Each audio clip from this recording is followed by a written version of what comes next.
I know that Donald Trump is the president, and there's a lot to talk about with Donald Trump, but I think that's covered. I know that there's a lot of Russian things and Trump's tweets and everything else, but I think we have a planet to focus on. What do you think, folks? So I want to tell you the latest in the Dakota Access Pipeline. Some of you might already know this, some of you might not, but obviously the pipeline is operational. It's been operational and in use for a few months now, but there still is a lawsuit in process, and I try to update you as best as I can. So a couple weeks ago, the Judge James Boasberg, had ruled that the Army Corps broke the law. It broke the law when it approved that final easement under Trump. Obviously, the Army Corps, who had denied the final easement under President Obama, approved it under Trump by gunpoint.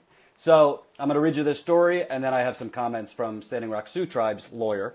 But additional environmental review of the disputed Dakota Access oil pipeline is likely to take the rest of the year to complete, U.S. officials said in court documents, in which they also advocate for keeping the line operating during the study. Developer Energy Transfer Partners is also Developer Energy Transfer Partners also is asking U.S. District Judge James Boasberg to keep the line open, saying a shutdown would cost the Texas-based company $90 million each month. Oh, poor Energy Transfer Partners. $90 million, they'd lose a month. The $3.8 billion pipeline from North Dakota to Illinois was finished after President Donald Trump. You know all that. Since June 1st, it has been moving nearly half of the daily oil production in North Dakota, the nation's second leading producer behind Texas. A total of so far of more than 18 million barrels, or 756 million gallons. Boasberg last month ruled that the Army Corps of Engineers largely complied with environmental law when permitting the pipeline, but that it didn't adequately consider how an oil spill under the Missouri River might affect the Standing Rock Sioux Tribe. He ordered the Army Corps to reconsider certain areas of its environmental analysis and is accepting arguments from attorneys this summer on whether he should shut down the pipeline while the work is done.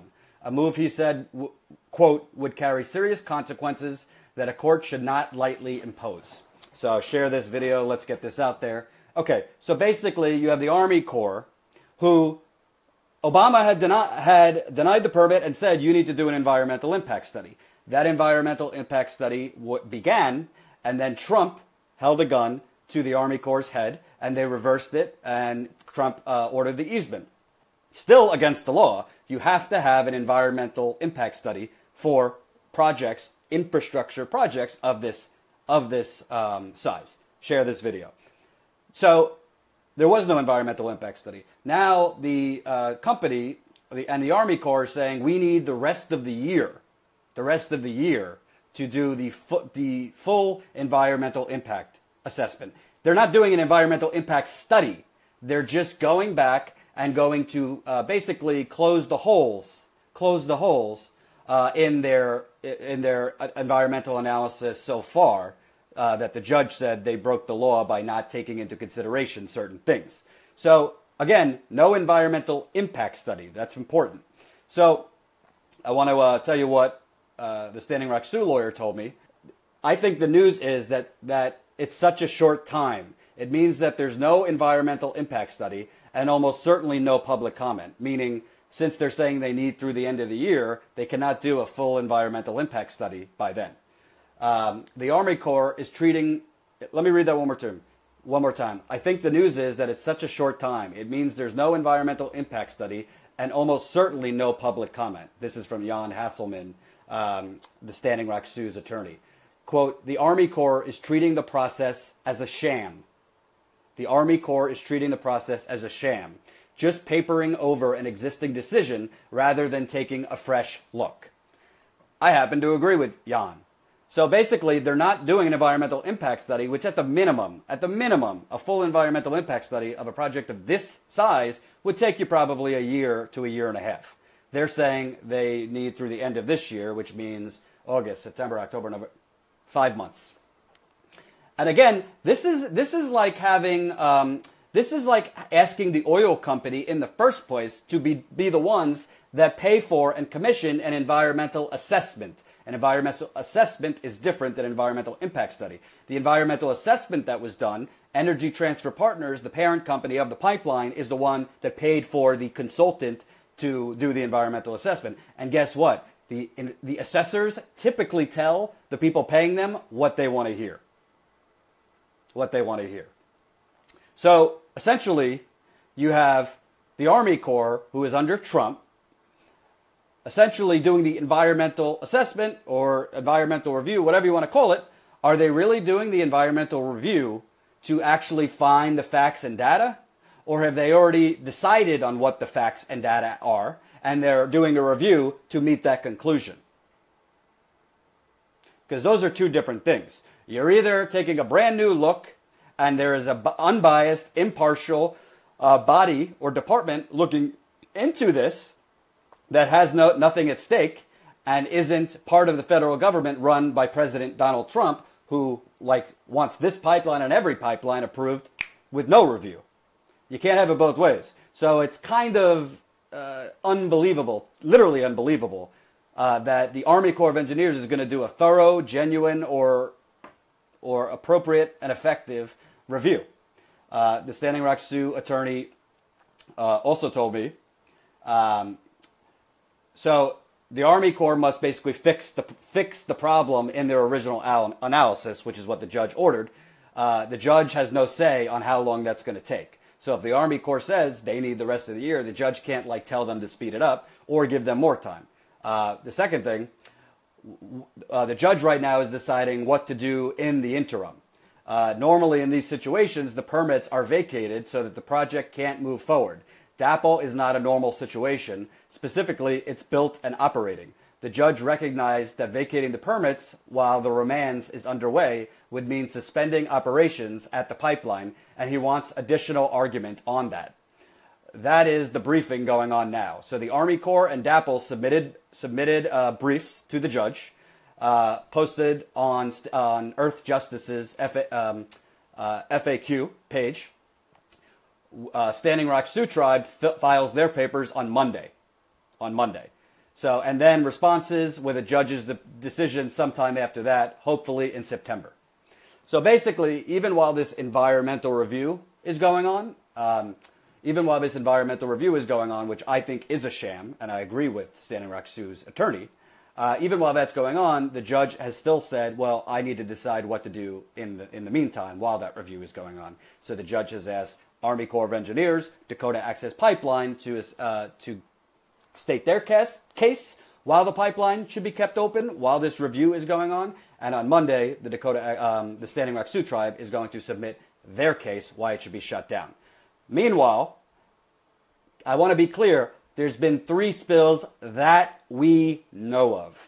Again, 3 spills that we know of. We don't know if there's been more because North Dakota is pretty awful in terms of reporting oil spills. The legislature there tried to pass a bill basically lowering the bar for how much is spilled, meaning what level of a spill do you have to have in order to have to report it. And in Texas, they barely report it. I mean, they're spilling like a slip and slide all over the place down there. So we already know this pipeline spilled before it was even operational. We don't know how many times it spilled while being operational, but again, not if, it's when. It's not if it spills, it's when it already has spilled. And for all we know, it's already spilled under the Missouri River. I don't say that to cause fear, but I just keep it real. For all we know, it's already spilled under the Missouri River. So basically what this judge has in front of him right now is, you already said that the Army Corps essentially broke the law. They did not consider environmental justice laws in approving the permit. But you didn't shut down operations while you decide what to do. So you basically, they broke the law, you're saying, but I won't shut down operation because in America, we cannot take away profit from oil companies. That is part of America's Bill of Rights, the Constitution. Thou shalt not damage oil companies. That's essentially what this judge is saying, if we're keeping it real. It's mind-boggling that a judge would basically say, yeah, they broke the law, but who am I going to side with? Poor people? Indigenous people? 20 million people whose water it is? Or the oil company? I mean, it is unprecedented to literally shut down operations on an like operational pipeline. But this is an unprecedented situation. There was never an environmental impact statement, which is against the law. As I reported in North Dakota 7 times, there are all sorts of laws being broken.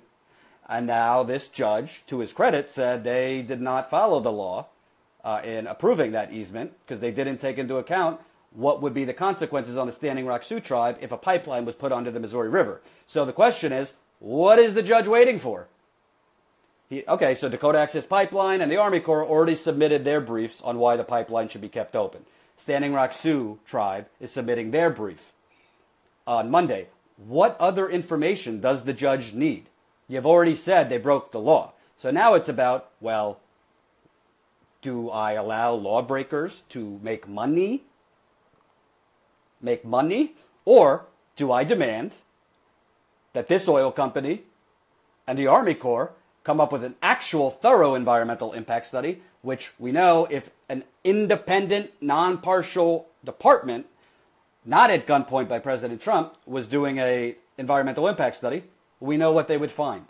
It's asinine to say this isn't a gigantic risk towards humans, wildlife, nature, environment, and all that. Not to mention the Standing Rock Sioux tribe and their sacred lands. So that's the news. Monday, Standing Rock Sioux tribe will submit their brief. The lawyer seems to think that the judge will rule in September. I'm going to keep it real. I am not optimistic that this judge would shut down operations because it's very rare in American life that a judge rules against big oil or Wall Street or any of those special interests that, frankly, keep the politicians in office and keep judges on benches. Because these judges take donations too. So I wanted to keep you in the loop on that. Obviously, there's other pipelines being built every day. I try to cover as much as I can. I also cover non-environmental stories, so I do as much as I can.